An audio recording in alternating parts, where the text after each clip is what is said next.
오늘도 로마서 암송 시간에 오신 여러분을 주님의 이름으로 사랑하고 축복합니다. 오늘 로마서 10장 14절 말씀 암송하겠습니다. 먼저 13절입니다. 누구든지 주의 이름을 부르는 자는 구원을 받으리라. 누구든지 주의 이름을 부르는 자는 구원을 받으리라. 14절입니다. 그런즉 그들이 믿지 아니하는 일을 그런즉 그들이 믿지 아니하는 일을 그런즉 그들이 믿지 아니하는 일을 어찌 부르리요 어찌 부르리요 어찌 부르리요 그런즉 그들이 믿지 아니하는 일을 어찌 부르리요 듣지도 못한 일을 어찌 믿으리요 듣지도 못한 일을 어찌 믿으리요 듣지도 못한 일을 어찌 믿으리요 그런즉 그들이 믿지 아니하는 일을 어찌 부르리요 듣지도 못한 일을 어찌 믿으리요.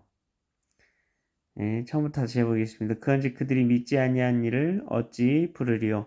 듣지도 못한 일을 어찌 믿으리요. 전파하는 자가 없이 어찌 들으리요.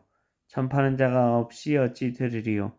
전파하는 자가 없이 어찌 들으리요. 그런즉 그들이 믿지 아니하는 일을 어찌 부르리요. 듣지도 못한 일을 어찌 믿으리요. 전파하는 자가 없이 어찌 들으리요. 자, 한 번 더 해보겠습니다. 그런즉 그들이 믿지 아니하는 일을 어찌 부르리요. 듣지도 못한 일을 어찌 믿으리요. 전파하는 자가 없이 어찌 들으리요. 로마서 10장 13절 14절 말씀 아멘. 네, 지금 어떤 부분이 여러분 마음에 와 닿으십니까? 저는 그들이 믿지 아니하는 일을 어찌 부르리요입니다. 근데 이 문장의 구조를 보면요, 최종적으로 부름입니다. 왜냐하면 13절에 누구든지 주의 이름을 부르는 자는 구원을 받으리라고 되어 있잖아요. 그 부르면 구원을 받게 되는데 그 부름이 있기까지의 그런 과정들을 이야기하고 있습니다. 그래서 맨 처음 앞부분에 나오는 게 뒷부분으로 바로 이어지게 되는데, 예를 들면 믿지 않은 일을 어찌 부르리요. 자, 그러면은 그 믿음을 어떻게 갖게 되는지 나오겠죠. 그럼 듣지도 못한 일을 어찌 믿으리요, 이렇게 돼 있죠.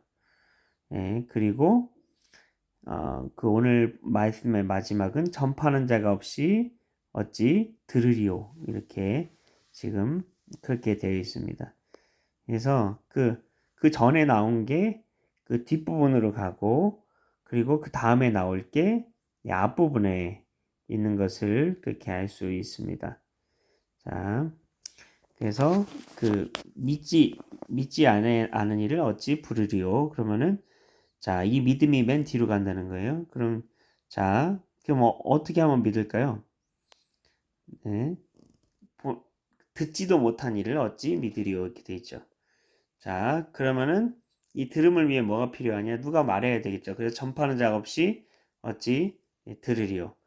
믿음은 들음에서 난다. 그걸 기억하시면 두 번째 그걸 기억하실 수 있을 것 같아요. 그리고 듣는 건 누군가 전파를 해야 되겠죠. 자, 그럼 처음부터 해보겠습니다. 우리가 믿음을 통해서 부르게 되니까 믿지 아니하는 일을 어찌 부르리요, 이렇게 되는 거고, 자, 그 다음에 이 믿음이 맨 뒤로 가야 되니까 듣지도 못한 일을 어찌 믿으리요. 자, 그리고 들음이 맨 뒤로 가야 되니까 전파하는 자가 없이 어찌 들으리요, 이렇게 되는 겁니다.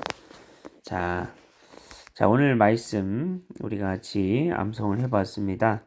자, 오늘도 이 말씀 안에서 승리하시고요. 결국에 가장 중요한 것은 맨 마지막에 나오는 전파라는 것입니다. 전파하는 자가 있어야 듣게 되고, 거꾸로 거슬러 올라가 볼게요. 그리고 들으면 믿음이 생기게 되고, 그리고 믿음이 생기면 부르게 되는 거죠. 그리고 결국에는 누구든지 주의 이름을 부르는 자는 구원을 받게 되는 것입니다. 그 전파하는 자가 내가 우리 같이 암송하는 우리가 되었으면 좋겠습니다. 오늘도 수고 많으셨습니다. 감사합니다.